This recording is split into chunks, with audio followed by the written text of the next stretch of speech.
Indian real estate का market कितना बड़ा झोल है ये तो हम सबको ऑलरेडी पता है, पर क्या ऐसा बिल्कुल भी नहीं है. This particular influencer is giving a couple of generic presumptions which are far from facts. I have nothing to do with the influencer. I am very delightful to see an influencer doing very good for themselves. But because this is about real estate, I would like to do a couple of facts check. आपको ये पता है कि एक report के according हमारे top 5 metro cities में 66% से 73% तक प्रॉपर्टी ट्रांजैक्शंस ब्लैक मनी में होते हैं. First claim, about 63 to 70 plus transactions are done in black. This particular report is from which organization, who made this claim? There is no reference of the same. But if we take this into consideration, what about the people who are opting for bank loan? Is bank loan also black money? Project announce होते ही units book हो जाती है. Basic amount पे registry करा के बाकी amount cash में दे दिया जाता है. All the units get sold before the project gets launched. This is a very, very wrong, false information given here, because first, yes, there are a couple of units that get sold on the launch day. There is something called EOI, expression of interest, and this is collected much before the project's launch. This is collected in the time frame when the project is initiated but RERA is not yet been received. So a booking cannot be taken. So this is the period when EOIs are collected. The next claim made by the lady is the registration is done on the basic value and the rest of the amount is collected in cash. You visit any builder for that matter, Prestige, Brigade, Lodha, Hiranandani, DLF, and you try giving them cash. Nobody will accept cash because all the transactions here are purely done in white. There is no kind of black money which is accepted. Now, the other big thing to be noticed here is most of the buyers opt for loan. Now, the money which is brought through loan is definitely not black. The next claim by the lady is all the properties become unaffordable. This is something which builders are definitely trying. If you look at any builder for that matter, if you look at Mr. Hiranandani's one of the interview, he had clearly said that I try to make affordable homes, but because of certain regulations and norms, it becomes almost impossible to deliver a home at an economical price. If you buy a house from me today in Mumbai, 50% of it money goes to the government directly or indirectly. Whether it is in terms of the GST, stamp duty, additional FSI rate, land under construction, and plus they make it unaffordable. If I want to desire to make an affordable house, I will be taken in and penalized by the income tax department for having sold you a cheaper house than what the ready reckoner is. So I'm not allowed to make an affordable house anymore in the city of Mumbai, and it will be slightly applicable to the other metros also. There is no debate that prices of properties have drastically increased. But on the other side, saying that the builders are not trying to make affordable homes is something very wrong. Even if you look at builders like Prestige, Brigade, or any other big builder like Sobha, Purvankara, DLF, any builder for that matter, are still trying to accommodate studio and 1 BHK apartments so that they can push these properties to the middle class. अब क्योंकि properties की supply limited है और demand ज्यादा, इसलिए ये properties middle class के लिए हो जाती है अनअफोर्डेबल. दैट इज व्हाई अगर आज तुम्हारी इनकम 20 लाख है तो you fall in the top 5% of the population, but you still can not buy a home in the metro city. Coming back to the 20 lakh salary claim and still the house being unaffordable, except Mumbai, other and Gurgaon and certain selected places, and in these places as also a certain segment of the city is where you cannot afford a house even after having 20 lakh LPA. But that is not the case everywhere. There are affordable clusters in these cities as well. If we have to talk about Bangalore, 20 lakh LPA is more than enough for you to afford an apartment in Bangalore. You easily get up to 20 to 25 years of loan. Even if you are picking up a plot, 15 to 20 years loan you would be easily getting. All you need to do is just 20% down payment. If you opt for a bigger apartment, a luxury property, your EMIs would be a little on the higher side. But when it comes to an essential requirement, 20 lakh LPA is more than enough for a good luxurious property to be picked up in any metro city. पर तब तब भी ये सारी properties sold out हो जाती है। तो कौन खरीदता है इनको? The answer is invisible buyers, जिनके पास करोड़ों का अनडिक्लेयर्ड इनकम है। यानी आप सिर्फ उन लोगों के साथ कम्पीट नहीं कर रहे हो जिनको सिर्फ रहने के लिए घर चाहिए, आप उनसे भी कम्पीट कर रहे हो जिनको अपने ब्लैक मनी के लिए एक पार्किंग स्पेस चाहिए। Another big false claim made here. Lot of people who have enough money, whether they have black, they have white, that is debatable. But if they have lot of money, they are definitely not parking it in the property market. She said that they are invisible buyers. You cannot buy a property being an invisible person. अरे जुगल, मैं तो आईने में भी दिखाई नहीं दे रहा। अरे अरे अरे अरुण भाई, आप वापस आ गए। मैं दिखाई दे रहा हूँ ना, ये देख, मैं फिर दिखाई दे रहा हूँ। वापस जाओ। हाँ हाँ। Yes, there is something in India called Benami properties, but those all transactions have come into light. There are enough rules and regulations in the market which are trying to control these things, generically telling that all these units are bought by buyers who have black money is completely false. In fact, all the builders would have an escrow account created with RERA wherein they have to collect all the money.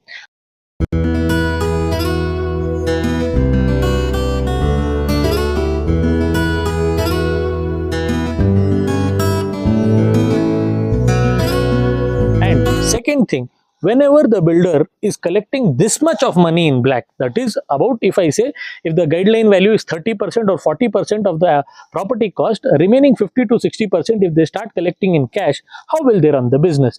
Are they going to pay cash to the contractors? Is the contractor also accepting money in black? Are the contractors buying the material, the raw material in black? Is this genuinely happening? Is it practically even possible?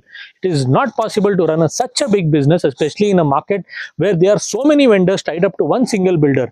There is a builder who is there is a vendor who is doing only the road work. There is a vendor who is into construction. There is a vendor who is taking care of plumbing, electricity. There are so many people involved and so many sanction plans, approvals, etc. to be taken. Where will the builder try and pay cash? Will everybody start accepting cash? Is this practically even possible?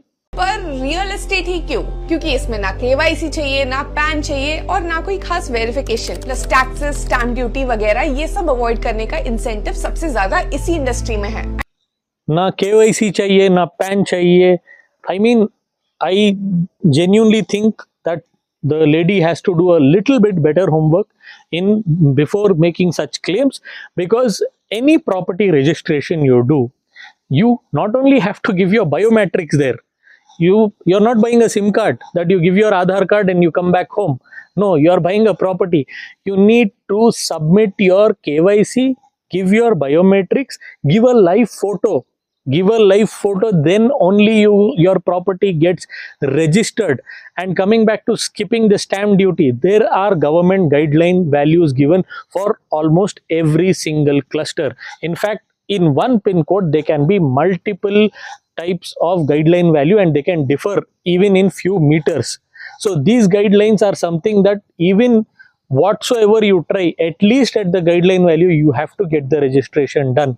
And if the guideline value of a certain property has been increased, you are compelled to pay. You cannot escape. And once you sell the property, capital gains are going to be part of it.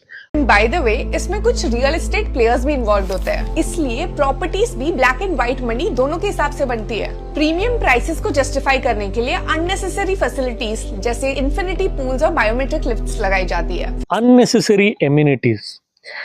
Nothing is unnecessary in a project. If a project is having an infinity pool and a biometric elevator, that means it is a luxury property. It is not a generic property. Yes, the generic property might have a regular gym, swimming pool, indoor games, and this is what the client pays for. And this is not something that the builders are pushing from their side. The local municipal authorities have already given clear guidelines that this much of open space has to be there in the property. How can the builder make utilization of those spaces? He can only give common accessible amenities which are useful for the societies. This is not just to push the price up. This is also to facilitate the people buying houses in that society. Also, the open space which the government has clearly said that this much of open space has to be there, then that space is utilized for amenities. And coming back, if the lady thinks that swimming pool, elevator, etc. are luxury, no, they are not luxury. They are just essential these days, because everybody is health conscious. Everybody want their kids or they themselves want to take a dip in the pool once in a week, go to the gym, and instead of traveling outside the society, if they have these facilities inside the society, it is going to be helpful for them.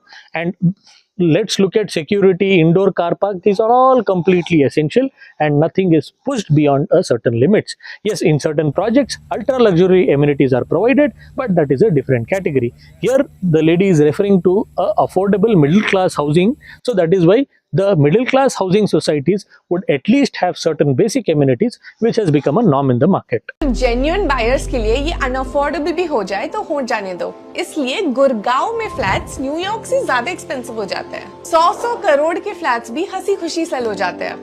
Gurgaon में flats New York से ज्यादा हो जाते हैं। What is the big deal? And if you are referring to a 100 crore flat, was that project ever made for a certain category of audience, or was it made for everybody? See, today I cannot afford a Rolls Royce. Tomorrow if somebody comes and makes a claim that majority of my middle class people are not able to afford a Rolls Royce, then is it Rolls Royce mistake? Definitely not. I can buy a Maruti. Comparing an ultra luxury project and telling it is not affordable for a middle class, this is a completely wrong comparison. I am sure Gurgaon, yes, the property price is 100 crore plus. Look at Dubai market, 1500 to 2000 crore project is sold like in a week or in a day. That's all there. So what if Indian market is growing? In fact, Dubai has been a desert which has now grown to become a urban concrete jungle. But look at Bangalore and look at Delhi, look at Mumbai. These places are much better when it comes to its mineral resources, the kind of land we have, the kind of agriculture facilities we have in India. India is a fine gold. There is no question about it, and Indian soil is more worth.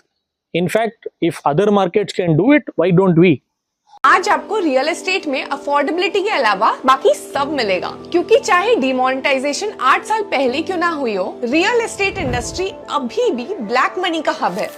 Again, the lady is saying that after demonetization also, real estate market has been the hub for black money. That is absolutely a generic claim to make. As I just told in my video, all the projects which are under construction, which when they are in the control of the builder, are now having an escrow account, and all the funds have to be transferred into the escrow account, which is strictly monitored by RERA. I think इसका solution हो सकता है ज्यादा से ज्यादा digitisation and transparency. जैसे stock manipulation रोकने के लिए सेबी है, रेरा है, पर उसके पास इतने पावर्स नहीं है जितने सेबी के पास है। The lady says there is SEBI to control the stock market and there is RERA for real estate market. The lady said it right here, but the way she is saying that SEBI has powers and RERA does not have powers is absolutely false. RERA has enough powers. Every project that is RERA approved goes through a strong hold, especially on the transactional amount. No builder can withdraw their funds before the project receives an OC, or in the case of plots, a release order, and the property is ready to register. They would have to completely finish the project before they start making use of the funds.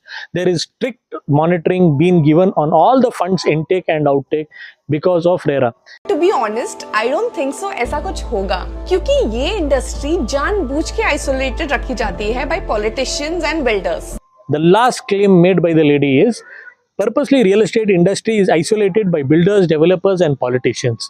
This is again a false claim, because real estate industry is one of the highest in terms of spending on ads. Whenever a project gets launched, the builder or the developer spends lakhs, sometimes crores, just to advertise the project. Then if it is an A category project or a B category project, about 100 to 200 channel partners, in simple terms brokers, work with those projects who also push advertisement to pull in clients and to showcase the property. We are never isolating. In fact, many of the brokers, developers, builders have started becoming social media influencers. Have you ever dreamt of living in a place just facing the ocean and paying only 1.4 million dirham for a studio and 2 million dirham for a one bedroom? So welcome to Breeze by Daniel. Even I myself am getting into social media because I do not want to isolate. I want people to be aware of real estate, understand the benefits of real estate industry. We are definitely not isolating. So regarding politicians and real estate business, politicians have been a very important aspect in real estate, especially politicians like, if I have to give an example from Karnataka, SM Krishna has made Bangalore what it is. If there wasn't a chief minister like SM Krishna, we wouldn't have seen IT in Bangalore, we wouldn't have seen the major flyovers or the metro. It was all his vision. Today, if we have to speak, Nitin Gadkari, a fabulous minister working on lot of infrastructure. Karnataka is one of the important state, and Bangalore is very important as per the traffic jam is problem is there. I know that the IT people all are facing crucial problem. So we are making satellite town ring road. These people are helping development of the real estate, but they are not trying to isolate real estate. Today, tier 2 cities are picking up because Mr. Nitin Gadkari, a fabulous work done by him on all the expressways that he is making.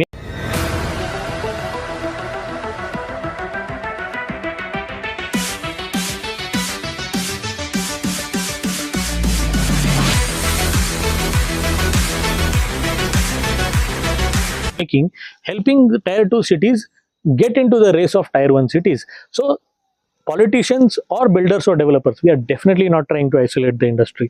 So coming back, if you're out there watching content on real estate online, I would request follow somebody who is right in the industry, working 24/7 with the clients. He knows in and out about the properties. You can follow me, or I myself follow Mr. Ravi Keval Ramani from RK Mumbai Realtors. I learn a lot from him. He is a genuine realtor who knows a lot about real estate. So if you are planning to buy a property in Bangalore, you can immediately contact us. Our number is given on the screen. And if you're new to the channel, subscribe to the channel. If you're watching me on Instagram, don't forget to follow, share it with your friends and family. See you all in my next video. Till then, take care of yourself and take care of the environment.